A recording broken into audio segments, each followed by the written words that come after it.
يعرفونه كما يعرفون أبناءهم وإن فريقا منهم ليكتمون الحق وهم يعلمون. وہ لوگ جنہیں ہم نے کتاب دی ہے، یہود خاص طور سے، جس میں نصارہ بھی شامل ہیں، یہ میرے رسول کو اس طرح پہچانتے ہیں جیسے کہ اپنے بیٹوں کو پہچانتے ہیں. شناخت کرنا یعنی بہت سارے لوگ ہوں، ان میں سے کسی خاص شخص کو پہچان لینا، اس کو معرفت کہتے ہیں.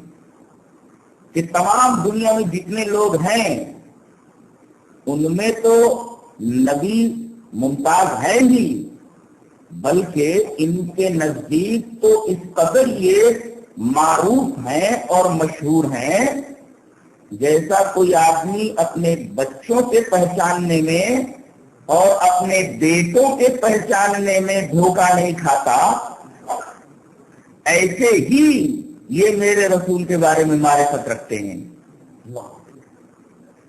اور ان میں سے تو ایک فریق ایسا ہے جو جانتے بوجھتے ہوئے بھی حقیقت کو چھپاتا ہے. دونوں باتیں معلوم ہو گئی کہ اگر کسی کے پاس علم ہو ضروری نہیں کہ وہ ایمان لے آئے، کسی کے پاس معرفت ہو ضروری نہیں کہ وہ ایمان لے آئے، اس لیے کہ علم نام ہے صرف جاننے کا، جاننا کافی نہیں ہے. معرفت رکھنے والا بھی ضروری نہیں کہ ایمان لے آئے. یہاں معرفت ہے نبی کے تعلق سے، لیکن پھر بھی ایمان نہیں ہے. تو اصل چیز کیا ہے؟ ماننا. علم کے معنی ہوتے ہیں جاننا، معرفت کے معنی ہوتے ہیں پہچاننا، اور ایمان کے معنی ہوتے ہیں ماننا. یہ اصل ہے. تو اچھی طرح ذہن نشین کیجیے.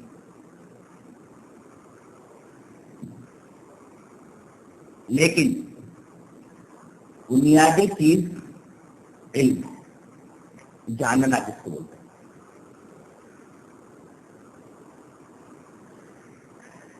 اللہ تبارک و تعالی جب انسان کو پیدا کرتا ہے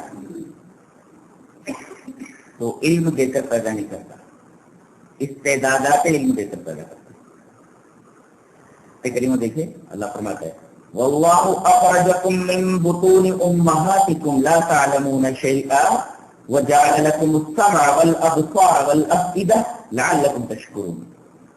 ایک بریلوی مولوی زور زور سے چیخ رہا تھا، چلا رہا تھا، کہہ رہا تھا یہ وہاں بھی کیا جانے پیران پیر کی فضیلت اور ان کی عظمت کا حال تو یہ ہے کہ وہ جب ماں کے پیٹ سے اس صفحے ہستی پر، اس صفحے گیتی پر تشریف لائے تو 15 پارے کے حافظ تھے. ماں کے پیٹ سے وہ 15 پارے حفظ کر کے نکلے. اللہ کیا فرماتا ہے؟ اب یہ بات ہے مولوی کی، اب یہ بات صحیح ہے یا غلط ہے اس کو ہم قرآن حکیم کی میزان پر پیش کرتے ہیں. صحیح اور غلط کا فیصلہ قرآن کرتا ہے یا اللہ کے رسول کی حدیث کرتی ہے. دو پیمانے ہیں. کوئی بھی بات ہو ان دونوں معیارات کے اوپر رکھ دو، یہ معیار فیصلہ کر دیتے ہیں کہ یہ چیز غلط ہے یا صحیح ہے. اللہ کیا فرماتا ہے؟ اور یہ ہے کہ ماں کے پیٹ سے کوئی علم لے کر آتا ہے، جواب قرآن دے رہا ہے واللہ اخرجکم من بطون امہاتکم لا تعلمون شیئا، اور اللہ تعالیٰ نے تم کو تمہاری ماؤں کے پیٹوں سے نکالا، تم ایک چیز نہیں جانتے تھے. یہاں دیکھیے نکرہ حسن نفی ہے، لا اور شیئا، لا جو ہے حرف نفی ہے اور شیئا نکرہ ہے، اور نکرہ جب حسن نفی آتا ہے تو تفید الحسن، حسر کا فائدہ دیتا ہے. تم ایک چیز بھی نہیں جانتے تھے. قرآن ایک جگہ تمہیں کسی بھی چیز کا علم نہیں ہوتا. اب یا تو وہ آدمی جھوٹ بول رہا ہے یا پھر قرآن جھوٹا ہے. نعوذ باللہ من ذالک. قرآن جھوٹا نہیں ہو سکتا، پتہ یہ کہ مولوی جھوٹا ہے. تعلمون شیئا، ایک چیز نہیں جانتا. اچھا پھر کیا لے کر آتا ہے؟ علم لے کر نہیں آتا. کیا لے کر آتا ہے؟ استعدادات علم لے کر آتا ہے، نالج نہیں، فیکلٹیز آف نالج لے کر آتا ہے. وجعل لکم السمع والابصار والافئدہ، یہ 3 ادراکی قوہ ہیں، استعدادات علم ہیں، جن میں سب سے پہلی استعداد وہ سمع ہے، سننا، اور دوسری استعداد ہے بصر، دیکھنا، اور تیسری استعداد ہے دماغ، عقیدہ، دل۔ تو پہلی بات یہ معلوم ہوئی کہ کوئی ماں کے پیٹ سے علم لے کر نہیں آتا، بلکہ استعدادات علم لے کر آتا ہے۔ اب جتنا وہ اپنی استعداد کو کام دے جاتا ہے اتنا اسے علم حاصل ہوتا ہے۔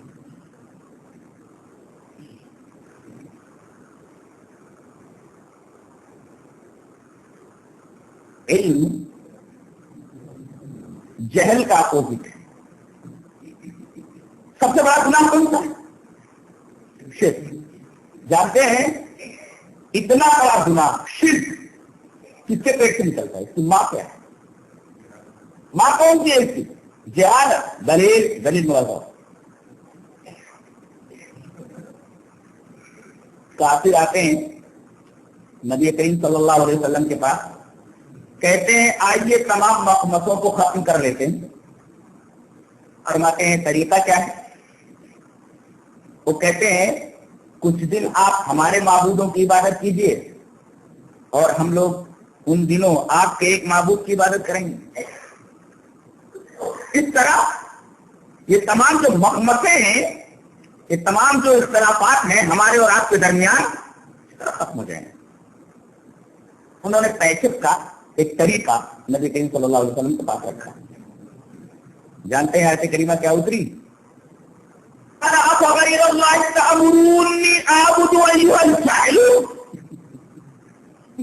کہتا ہے کہ آپ ان سے کہہ رہے ہو افغیر اللہ تأمرونی اعبد ایھا الجاہلون، کیا تم لوگ اللہ کے علاوہ عبادت کسی کی کرنے کا حکم دیتے ہو کہ میں اللہ کے علاوہ کسی اور کی عبادت کرنے لگوں؟ اس کا تم مجھے مشورہ دیتے ہو، حکم دیتے ہو، اے جاہلو، ایھا الجاہلون۔ ایک ہی مرتبہ ہے یہ ایھا الجاہلون، جاہلون کے ساتھ ایھا اسی ایک جگہ پر موجود ہے، ایھا الجاہلون۔ اس کا مطلب یہ ہوا کہ جو آدمی شرک کی طرف دعوت دیتا ہے وہ بھی جاہل ہے، اور جو آدمی شرک کرتا ہے وہ بھی جاہل ہے، اور شرک پر جمنے کا مشورہ دینے والا آدمی بھی جاہل ہے۔ اس سے پتا چلا کہ جہالت کی پیٹ سے ہی شرک نکلتا ہے۔ اتنا بڑا گناہ جہالت کی پیٹ سے نکلتا ہے۔ اسی وجہ سے نبی کریم صلی اللہ علیہ وسلم کے اوپر جو پہلی وحی اتری، اس وحی کی پہلی آیت کا پہلا ورڈ ہی، پہلا لفظ ہی اقرا ہے، پڑھو۔ پڑھے بغیر کچھ حاصل نہیں ہوتا، علم حاصل کیے بغیر کچھ ملنے والا نہیں ہے۔ سب سے پہلے علم حاصل کرو۔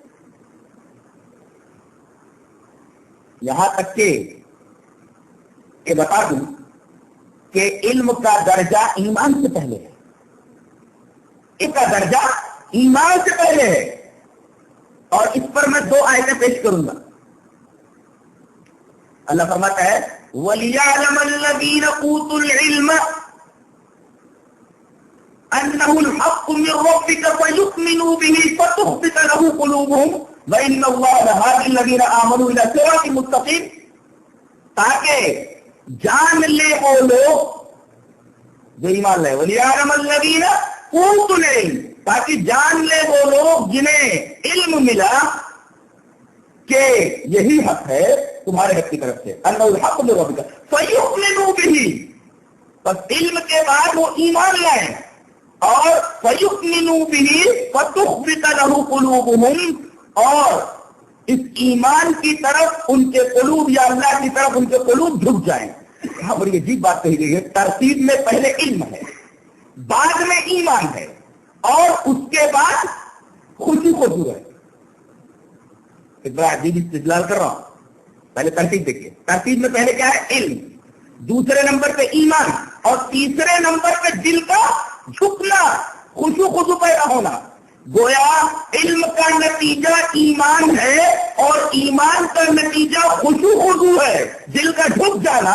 ہم یہ دیکھتے ہیں کہ آدمی کے پاس علم ہوتا ہے، آدمی کے پاس ایمان ہوتا ہے، لیکن ایمان ہونے کے بعد بھی اس کے اخلاق صحیح نہیں رہتے۔ بعض معاملوں میں اس کے اخلاق صحیح نہیں رہتے. اس کا مطلب یہ ہے کہ جتنی زیادہ ایمان میں کمی ہوتی ہے اتنا زیادہ اخلاق میں کمی ہوتی ہے. ارے اخلاق بہت خراب ہے، اس کا یہ مطلب نہیں کہ ہمارا ایمان بہت مضبوط ہے. ایمان میں جتنی خرابی ہوگی آپ کے اخلاق میں اتنی زیادہ خرابی ہوگی. آپ کے اخلاق کی خرابی بتاتی ہے کہ آپ کا ایمان اس لائق ہے کہ اس پر نظر ثانی کی جائے. علم کا نتیجہ ایمان اور ایمان کا نتیجہ خشوع. یہ ترتیب ہے، علم، ایمان اور خشوع. ایک جگہ اور اللہ تبارک و تعالیٰ نے ارشاد فرمایا وقال الذين اوتوا العلم والايمان لقد لبثتم في كتاب الله الى يوم البعث. اور کہا علم والوں نے اور ایمان والوں نے. یہاں اللہ تبارک و تعالیٰ نے پہلے علم والوں کو تذکرہ فرمایا، علم کو ترتیب میں مقدم رکھا ہے، اس کے بعد ایمان کا تذکرہ فرمایا. اس کا مطلب یہ ہوا کہ پہلے علم ہو اس کے بعد ایمان ہو. بغیر علم کے تو ایمان کو سمجھا نہیں جا سکتا. ایک جگہ اللہ تبارک و تعالیٰ نے اپنے رسول کو خطاب کر کے فرمایا کہ آپ کو ایمان معلوم کرنا ہے، ایمان کیا ہے، اس کے لیے ہم علم بھیجے ہیں آپ کے پاس. اللہ فرما رہا ہے کہ ہم ایمان کو سمجھنے کے لیے علم بھیج رہے ہیں. اس علم کی روشنی میں آپ کو ایمان کی حقیقت اور ایمان کی اہمیت معلوم ہوگی. اللہ فرما رہا ہے یہ علم کیا ہے؟ میری کتاب. پورا علم ہے. اللہ فرما رہا ہے وَكَذَلِكَ أَوْحَيْنَا إِلَيْكَ رُوحًا مِّنْ أَمْرِنَا مَا كُنتَ تَدْرِي مَا الْكِتَابُ وَلَا الْإِيمَانُ. اے ہمارے رسول، ہم نے آپ کی طرف روح وحی کی ہے. یہ قرآن روح ہے. اگر فرد کی زندگی میں آ جائے تو فرد زندہ ہو جائے، معاشرے کی زندگی میں آ جائے تو معاشرہ زندہ ہو جائے، ملک کی زندگی میں آ جائے تو ملک زندہ ہو جائے. فرد کی زندگی سے نکل جائے تو فرد مردہ، سوسائٹی اور معاشرے کی زندگی سے نکل جائے تو سوسائٹی اور فرد، سوسائٹی اور معاشرہ مردہ. کسی طریقے سے ملک کی زندگی سے نکل جائے تو ملک مردہ. اب دیکھیے ہم نے آپ کی طرف روح وحی کی ہے، یعنی قرآن حکیم کو ہم بھیج رہے ہیں. ما كنت تدري ما الكتاب ولا الإيمان. آپ کو تو معلوم بھی نہیں تھا کہ کتاب کسے بولتے ہیں، ایمان کسے بولتے ہیں. قرآن حکیم علم کی شکل میں جب آپ کے پاس آیا تو آپ کو معلوم ہوا کہ کتاب کیا ہے. What is book, what is بک اور واٹ از ایمان. ایمان کیا ہے اور کتاب کیا ہے یہ آپ کو علم کی طرف سے معلوم ہوا. قرآن حکیم جو علم بن کر آپ کے پاس آیا، علم جب ہم نے آپ کو دیا قرآن کی شکل میں، تب آپ کو معلوم ہوا کہ ایمان کیا ہے. ایمان کی پوری تفصیل آپ کو قرآن کے ذریعے معلوم ہوئی ہے. اس کا مطلب یہ علم نہ آیا ہوتا تو آپ کو معلوم نہیں ہوتا کہ کتاب کیا ہوتی ہے اور ایمان کیا ہوتا ہے. یہ تین آیتیں پیش کی گئی اس بات کے ثبوت میں کہ علم مقدم ہے ایمان سے. امام بخاری نے ایک باب باندھا ہے، باب العلم قبل القول والعمل. یہ بات ہے علم کا بولنے سے پہلے اور عمل کرنے سے پہلے. حضرت فرمایا کہہ رہے کہ آدمی اگر اپنی زبان سے کوئی بات نکالتا ہے تو پہلے اس بات کے بارے میں اسے علم ہونا ضروری ہے. کوئی عمل کرتا ہے تو اس عمل سے پہلے اس کو علم ہونا ضروری ہے. اسی وجہ سے باب ہے باب العلم قبل القول والعمل.